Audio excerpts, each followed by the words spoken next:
Hello, and welcome back to Elden Ring. This is part 3 of our intelligence run through Elden Ring's Shadow of the Erdtree DLC.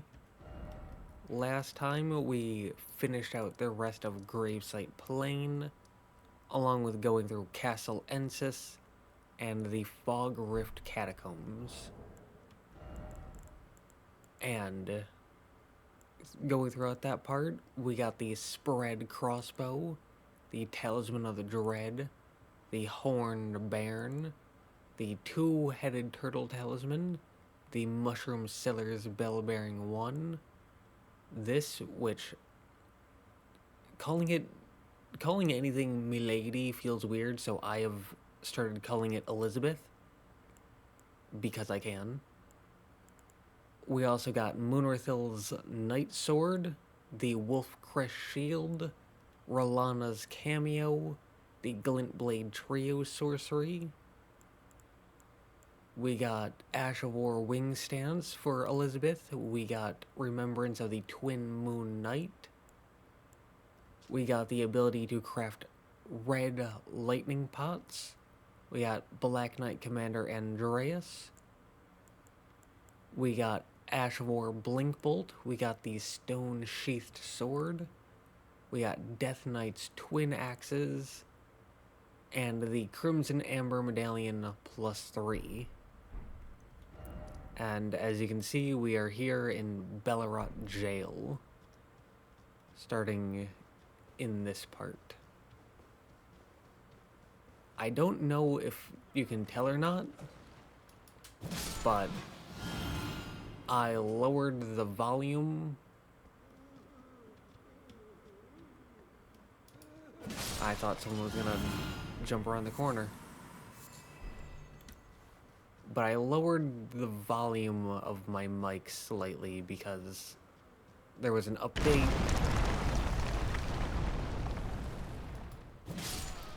I don't know if it was to the computer itself or if it was to the recording software or OBS.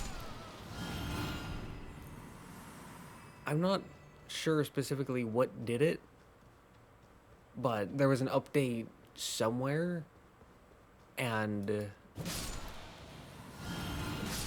the computer noises started getting picked up more, and the best thing that I could think of was to just lower the volume of my mic. I'm also now realizing that I forgot the timer again.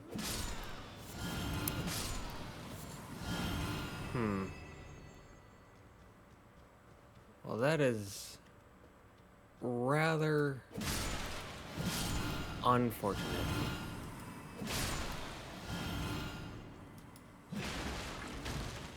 Going through here shouldn't take us too long.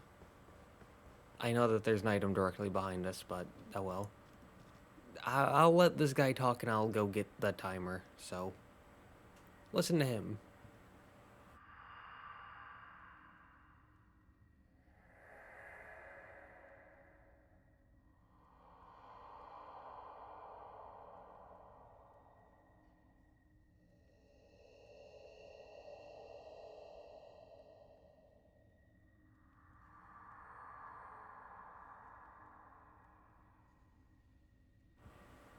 Back just in time. Wonderful, you'll love to see it.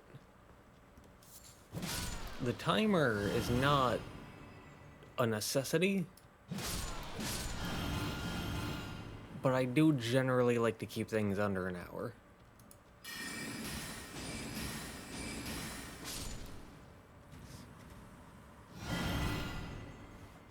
And timer really helps with that, because there's not really any other way to tell the time. Drop. Drop. You can go this way, and that's a pretty safe way to go. But there you can just jog and then roll. It's also quite safe. It might seem a little scary at first, but totally safe. Also, enemy there, but they're invincible.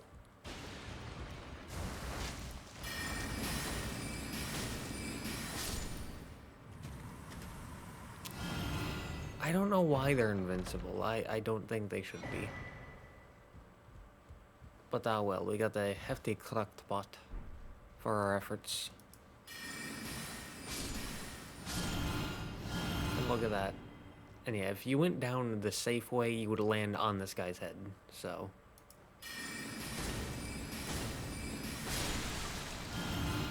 How safe can it be, really? I mean, landing on top of an enemy's skull isn't exactly what I would call safe. Well, maybe that's just me. Maybe that's just me.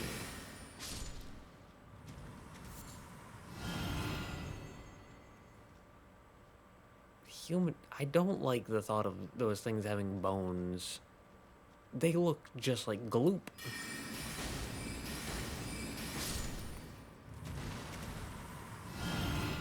I understand that they have to have bones for, like, structure. But they really don't look like they have bones. They look like pure gloopiness.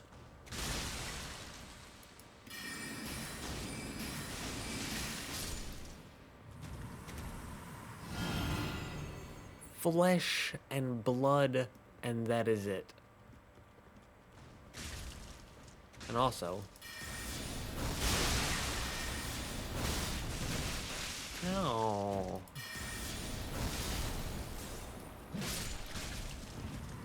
My poor bones. Because, unlike them, I have bones.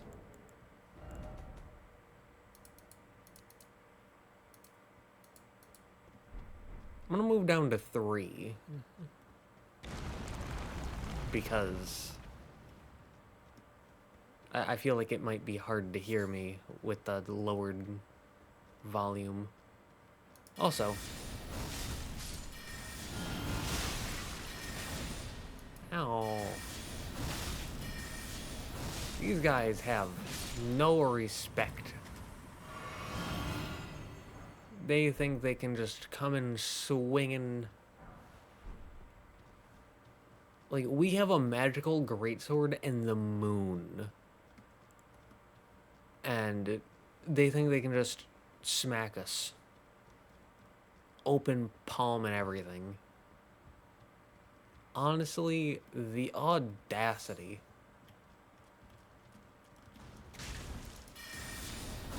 But it won't work. No, it won't. But over here, this gets us hefty freezing pots. And then we can jump over here. Because if we run over here, we can ignore them. Yeah. Hefty cracked pot. I was gonna say, I hope it's over here, because, oh boy, that'd be a little embarrassing. For the intelligence run to get some intelligence wrong, oh boy. That would not be good. Oh, hi. Anyways. Up here, in that cracked pot, there's an enemy. They can't fool me. Not this run. Did they fool me in the previous? I don't know.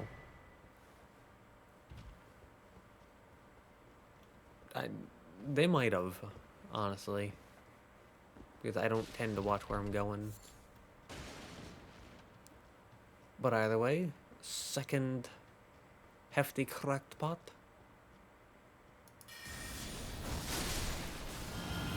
Beautiful, you'll love to see it. A Jeweler's Moonblade is so good, honestly. There's another sorcery that's kind of like it. Carrion Greatsword, I think. That's basically the same thing, except it doesn't have the projectile, because the Jeweler's Moonblade has a projectile on top of the sword. As you can see there. And it also doesn't have frost buildup.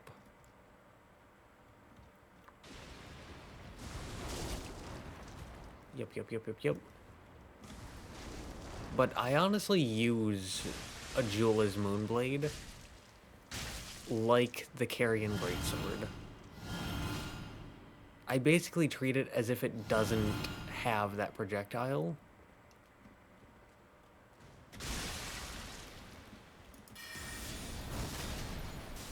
Okay. Yeah, standing here is a great way to clear out that room, because the enemies will just jump off. Very good. It saves you an entire fight against 4 of those things. But with a Jeweler's Moonblade, it has the sword and the projectile, and you can actually hit with both. And so using it as if there is no projectile is, as much as you can at least, is better in my opinion. Because you get basically double damage. You might be able to see it. Because the 2 different damage ticks, they happen very, very close together, but they don't happen at the same exact time. Maybe the recording is on a lower frame rate, so you might not be able to see it. But in-game, I can see it if I'm paying attention and actually looking for it. And so it does good damage.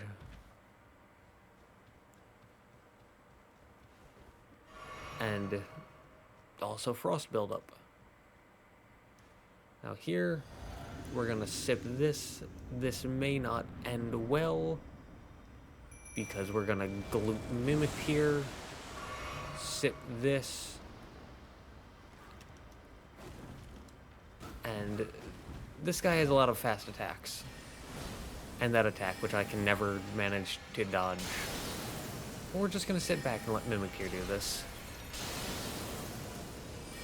Because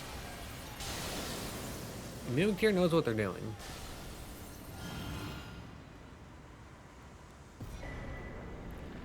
And that gets us a Demi human swordsman Yosh. And they are a Spirit Ash. If we move over to them, they'll take like half our FP. But they're a DLC summon. They're a special summon. And they use magic. And so, I thought it might be good to go with them, just to move away from Mimic tier, and to show off a DLC one, like a DLC Spirit Ash. Take a look. Don't worry. I'll continue, which is why his roots, he won't like his shack, his high top. And they're also a magic guy, because they have the magic greatsword, or katana, I think it is. They have the magic katana.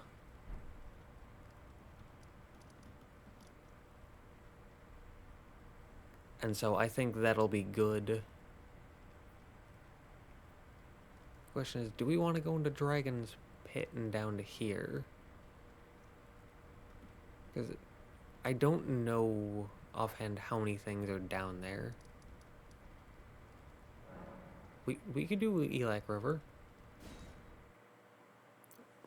we could definitely do Elec River. I think that's a good idea. I don't see why not.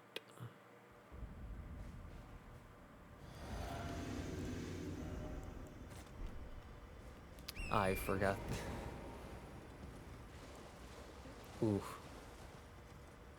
So, I'm used to playing on console. Well, not on console, but on a controller. Hefty rock pot. And something about playing on controller is the pouch. You can hold the interact button and then press any of these four on the D-pad. So you can get any of these four, but on mouse and keyboard, maybe I have custom, like maybe I customize the controls and I can only get these now, but if I hold the interact button and then press up, I get the right one. If I hold it and press down, I get the down one. But I don't know of any way to get the up and left ones. And so I only have those two as options.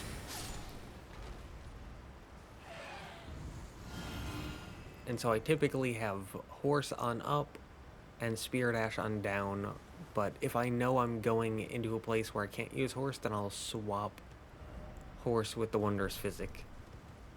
But sometimes I forget to swap back. Ooh. Now something you may notice.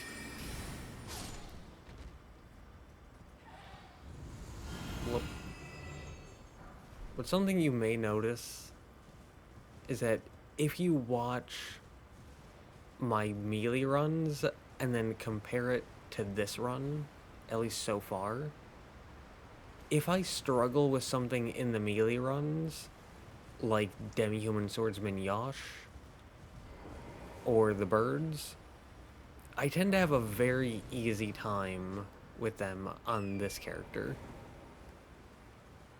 But if I have a very easy time on the melee characters, I'm probably going to struggle on this character. And I have a little bit of a theory that that's how the game devs design things. We can throw on the crossbow.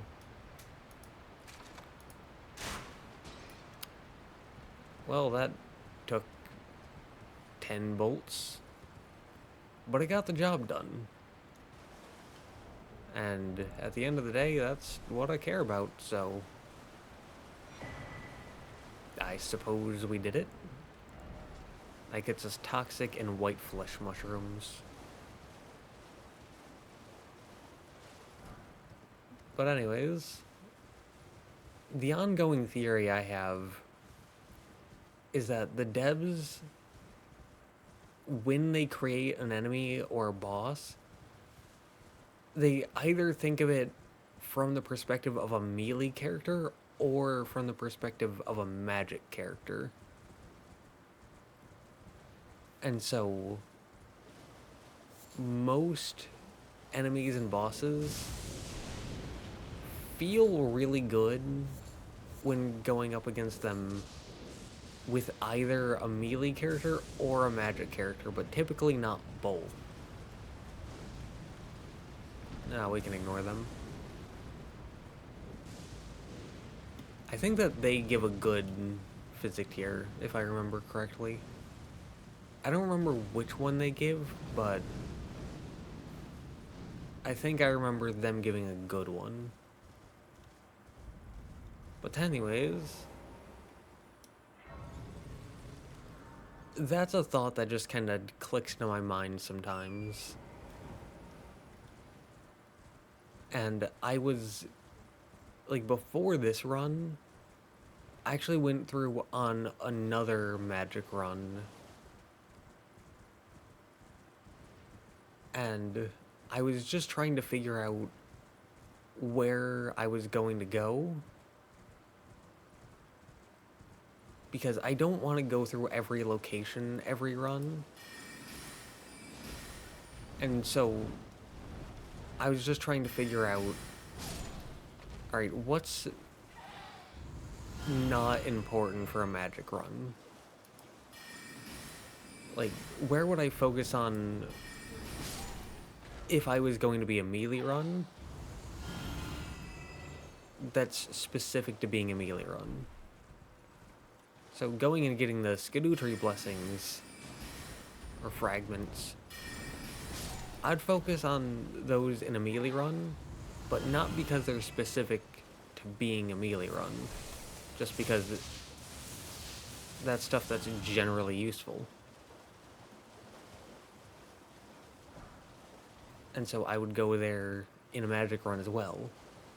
But if there's an area that I want to go to because there's a good melee weapon, then with this being a magic run, I can probably just ignore it. And so I was trying to figure that out, and I was fighting the Scadutree avatar, which is the big sunflower enemy, in one of these sections in Shadow Keep. I believe it's pretty sure it's the one that you get to as a boss through the church district, not the main entrance. And I was fighting them, and I typically have a decent struggle with them. And a big part of that is because I'm too lazy to actually learn them as a boss. And so that's entirely on me, and not on them as a boss.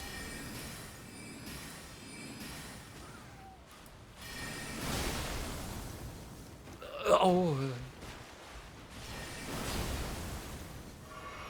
Yeah, that was half my health bar. Oh! Anyways, again, I don't struggle with them because they're difficult. I struggle with them because I'm too lazy to learn them. But going through on that magic character that I didn't record, absolutely destroyed him.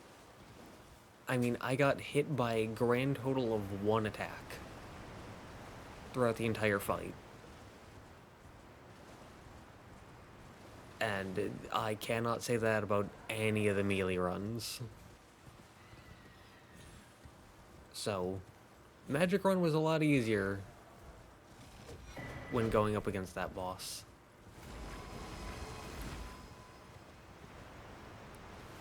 Whereas I don't remember specifically which boss it is, but it was one of the nameless mausoleum bosses. And I've been first trying them on pretty much all of... Oh yeah, that's half RFP. But I've been first trying them on pretty much all of the melee builds. But on the magic build, they killed me, I think, 2 or 3 times. So I really had to lock in for that one.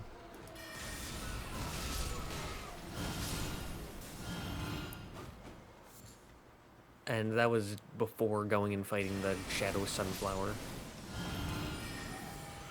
But yeah, if something is easy for a melee build, it's hard for a magic build. If something is hard for a melee build, it's going to be easy for a magic build.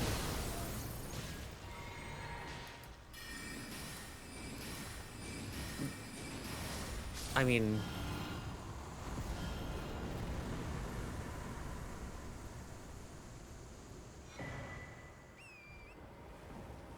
this is the weapon that they use, by the way. The magic katana. But there are some enemies and bosses where it's easy either way. Like, that boss is very easy either way. And there are some that are going to be difficult either way. But still. Now, you can go here and go down to get there. But that gets you a melee weapon and an armor set that I don't care for, so I think we can just ignore it. This go around. Same with all the Ghost Flame Dragons. I'm going to ignore them for now. Might come back and kill them later, so that way I can fully upgrade some equipment. But that's not going to be something I put a big focus on. Although, I believe they're quite weak to Holy, and so might put a significant higher focus on them for that run. Because we still have a Holy run to go. I mean, technically a Faith run, but Holy run, incantations. Like, this is an int run, but it's just here for the sorceries. It'll be the same thing there. It'll be a Faith run, but we're probably not going to be putting much of a focus on Faith-based melee weapons. It'll probably be a lot more about the incantations.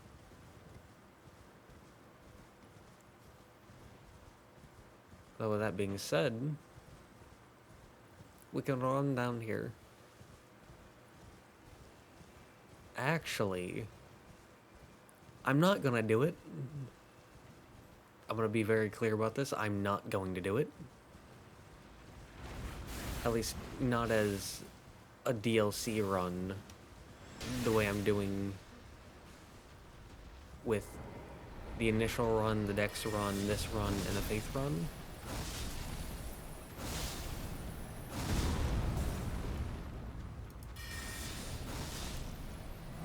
However, I may... This gets you a hefty crackpot, by the way. There it is. But I may... later on do like a full game run, not just DLC but the base game as well, where I focus on crafting. And so, like, no melee weapon whatsoever, pure crafting. And so I'll just be focused on the pots, the bone darts, fire coils once I get them. Might have a melee weapon purely for the greases, and I'll only use the melee weapon when I pop a grease. Like, when I apply a grease to it. Might have a bow or crossbow purely for the craftable arrows and bolts. But even if I do allow myself that, I'll try to make that as little as possible for the run and try to focus as much on the pure craftables. Again, not doing that for a DLC run. Just having that open as an idea. Just in case. just in case. As like a base game. Which, if I do a base game run, I'll include the DLC with it. But here, supposed to see the enemy there, but nope. Because there's actually an enemy here. Although...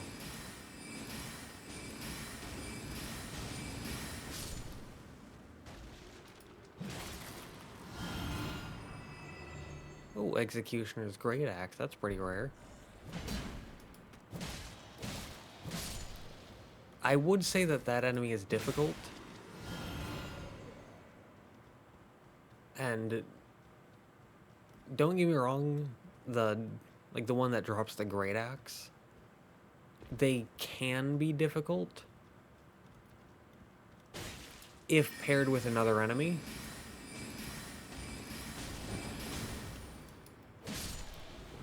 Or if you don't know, like, the timings for the dodges, they can be difficult.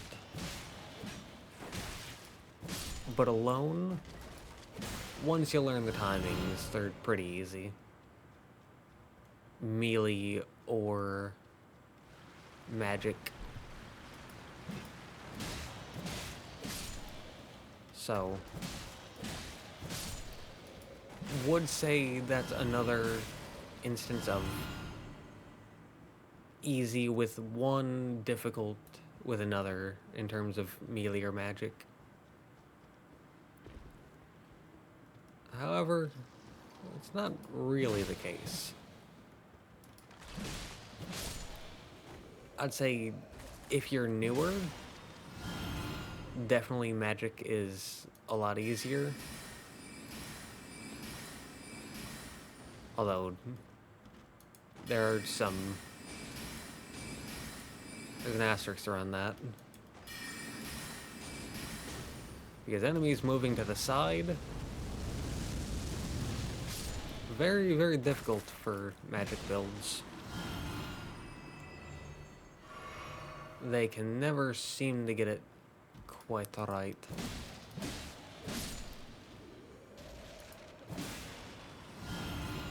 Sad to say.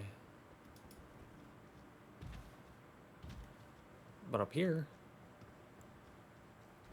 this might end horribly if we get hit. Because we do not have good defense.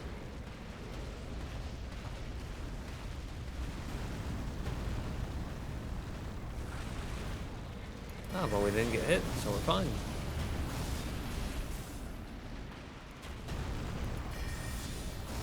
So, we are fine.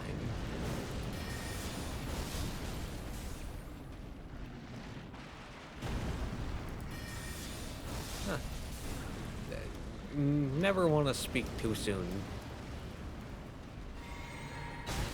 Because sometimes you'll be in the middle of a fight and you'll say something and it does not work out 3 seconds later. That's a run. Yep. They almost never do a single run. It's always 2 or 3. And they leave behind these lava trails.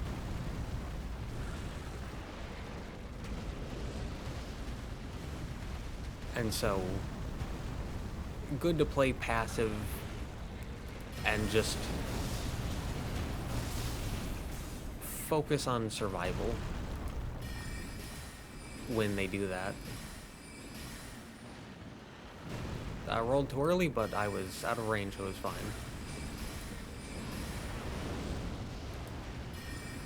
And boop. Ancient Dragon Smithing Stone. Hey. As I said, easy with magic. Those things aren't particularly tough for melee builds, but whenever I'm running a melee build, I need to actually, like, think and move. But with a magic build, you can just sit back, press M1, exist, win because you existed. It's great, it's great.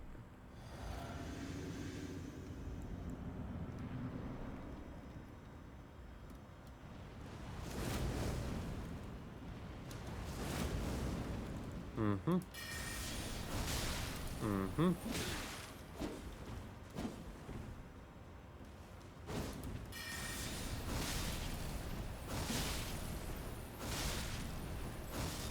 All you need to do is get into the rhythm, and suddenly there's not a whole lot that they can do. They can certainly try.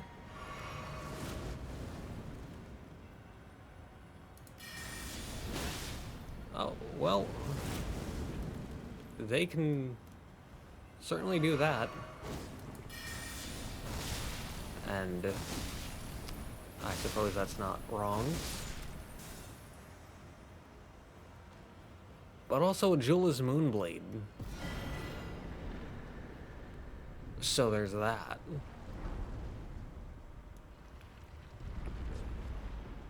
I don't know if you could tell, but I was tempted to summon Demi-Human Swordsman Yosh at the beginning there.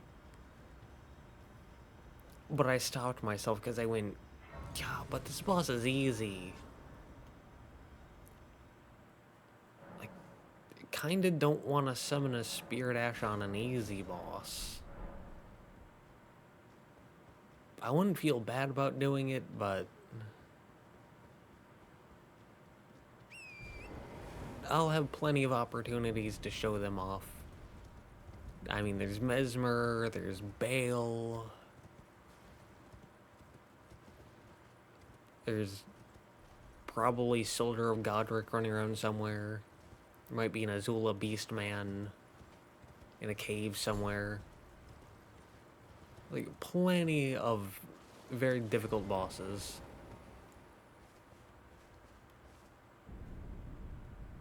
I don't need to fight this. I don't need to fight this boss. I'm leaving.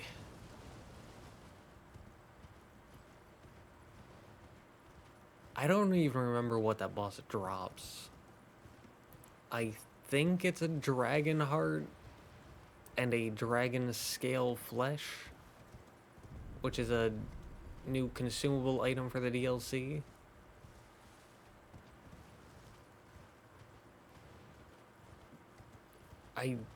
If I remember correctly, it boosts like your health, endurance, strength, and stamina, but slowly drains your health.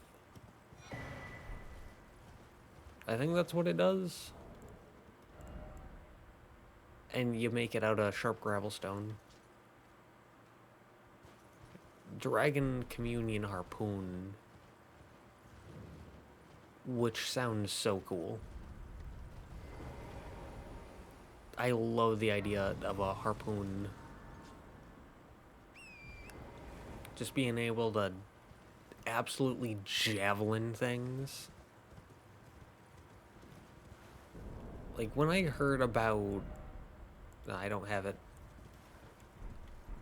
But when I heard about the new Smith script weapon class, the first thing I was hoping for was a javelin. Something that you could just huck into an enemy's face. And I mean, we kind of got that with the Smith script spear. But it's not quite the same. That Tibia Mariner's not really worth fighting. I'm gonna fight them in the next run because incantations. Faith build. Obviously. But they don't give anything good. It's just a cookbook for a thing that I'm not gonna use. even if I did the item crafting only character, still wouldn't use that cookbook. That's just how not good it is. Which is a bit unfortunate. That's something that I noticed about Elden Ring, is a lot of the consumables, especially item crafting stuff, is stuff that you don't really need. Like, this is the entirety of what I have in terms of ability to craft on this character. That's like, what, 15% of what you can do throughout the entire game if you had all cookbooks? Because the crafting just isn't that important.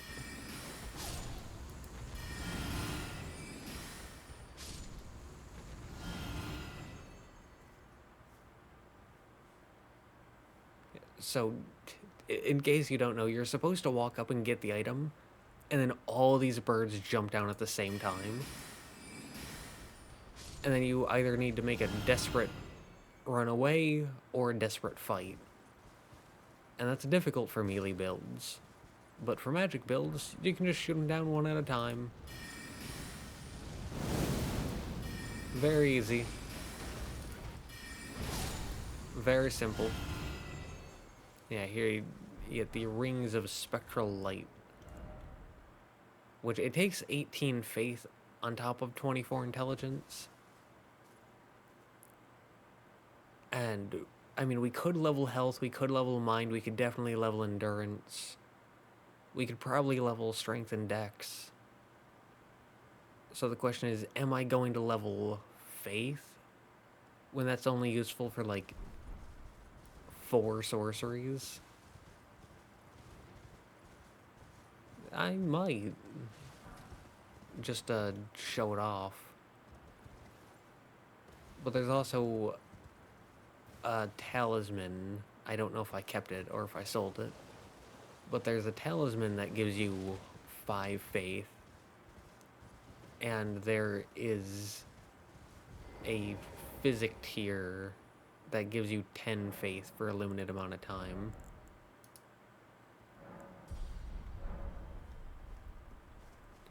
So that could give us 15 faith.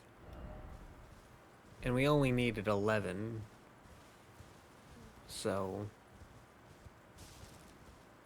we could put one level into faith, get the physic tier, and then show off the sorcery that way. That's definitely something we could do. Absolutely.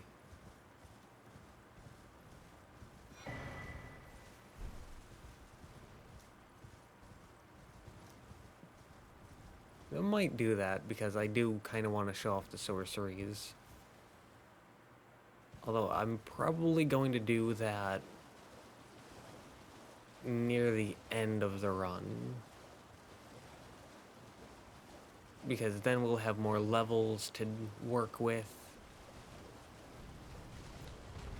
And there won't be a pressure to be like, okay, you need to go, you need to make progress. That's a ghost flame bird thing.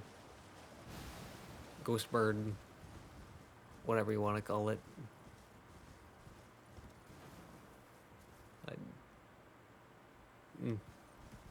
It's a bird. It gets you an Ash of War.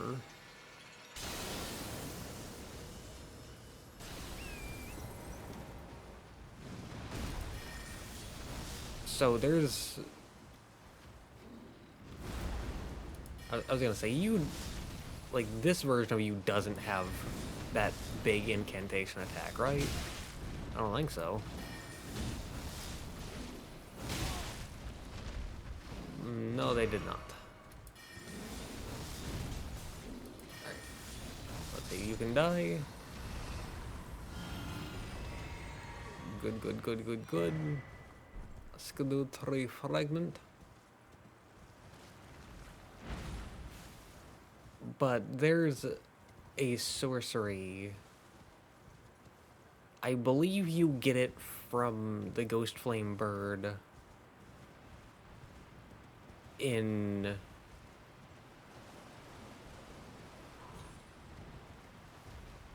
I forget the name of the area, but the western part of the mountaintops of the giants. That Forbidden Lands, I think? All the way up near the top. So at like the top right of the mountains. It's by the apostate derelict. That church with Latenna. It's very close to that. You should probably know. We can look at it on the map, actually. All the way up here. Right here on the map. There's a Ghost Flame Bird. And killing them gets you a sorcery. I think, at least. I could absolutely be wrong because I haven't killed that bird in forever. But I think they give you a sorcery. And the DLC Ghost Bird we passed up gets you the Ash of War version of that.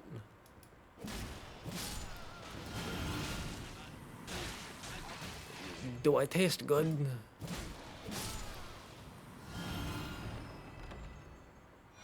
Probably not, considering how quickly they died. Maybe I'm diseased.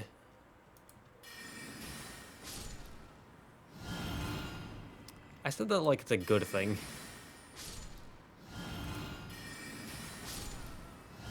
I mean...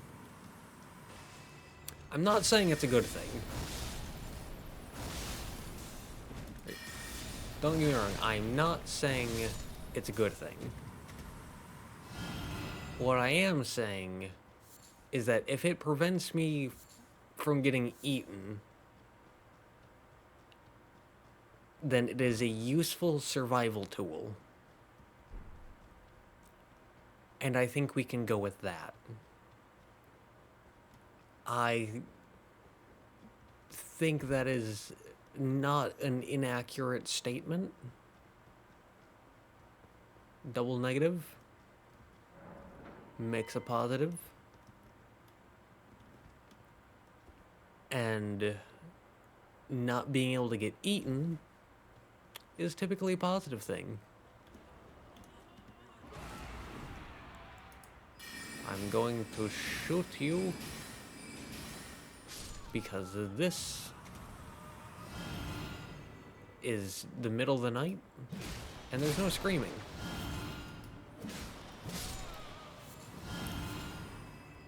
Chilling perfume bottle. I think I might actually use the chilling perfume bottle instead of the sacrificial axe. Don't take me up on that, but also don't be surprised if we start the next part with me having that. Just be prepared for either option, because either option could happen. I'm not saying one way or another. I'm not denying one way or another. I'm simply stating the possibility of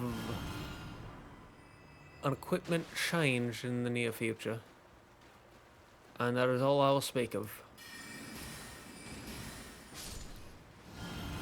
If you're doing a melee run, that rat will run away. Behind this rat.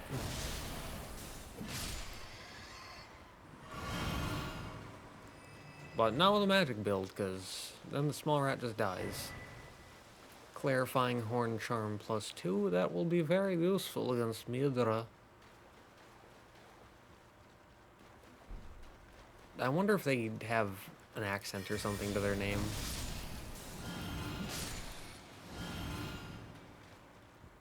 I don't know why, but I get the weird impression that Midra is like French or Italian. Probably Italian. I don't know why. I have nothing to go off of on that. Absolutely nothing whatsoever.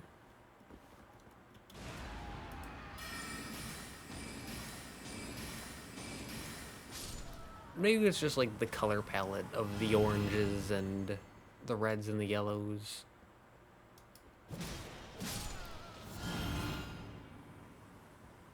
Could possibly ground? Could possibly be making me think about the sunset and the beach and the whatnots that Italy has. Who knows, who knows? What I do know was not them. I completely forgot about them.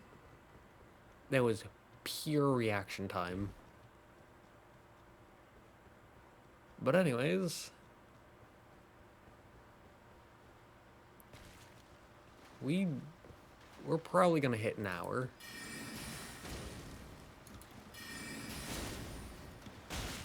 I pressed the dodge button, but my character didn't dodge. And that was not good for my health. I think that was just because I was in an animation still. Hello. Please do not be upset that I am murdering the small ones. Please just accept that the small ones are being exploded and that they are no longer your responsibility. I am helping you out, you see. You should be thanking me.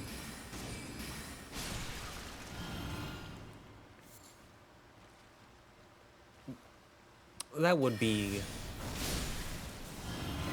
have to correct, but that would be one unique defense in a murder case.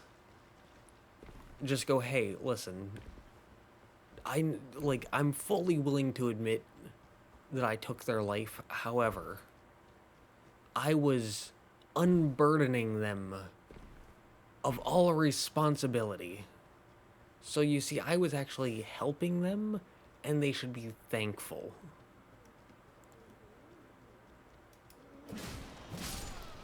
I'm not gonna try. You can try that. I won't. I'm not telling you to do it, but I'm saying that if you do it, report back to me. Tell me how it goes. I'm curious.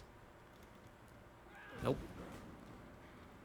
I'm not even going to bother killing them. They are not worth it. However, we're going to move back to Ajula's Moonblade because there's a guy over here. Yep. Uh-oh. You're so rude. How could you do that to me? The pot just above her head there, and the pot just above her head there. Both. Yep. Oh.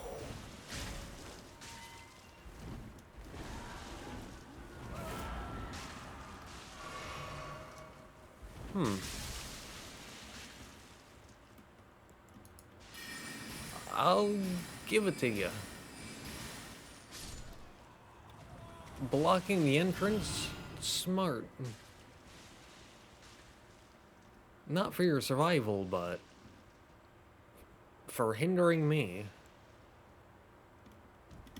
I'll give it to you. I'll give it to you. There's no denying the effectiveness of that strategy.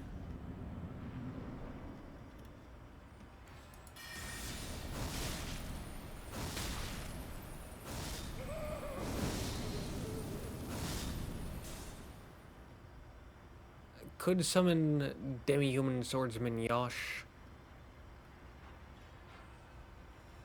But is that really necessary?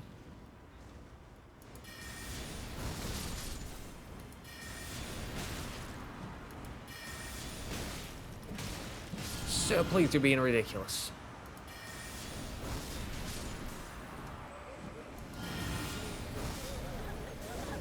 Also, I don't think I've ever really figured this boss out.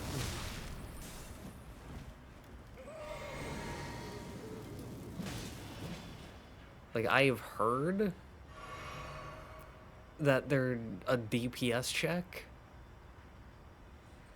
and that, like, if you sit around for too long, or if you don't do enough damage or whatever, then you die. Kind of like Curse, but you don't see the curse build up. Nope. Ajula's Moonblade is so good.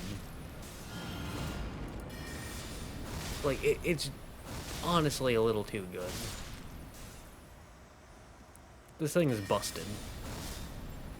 Don't nerf it. But it's so good.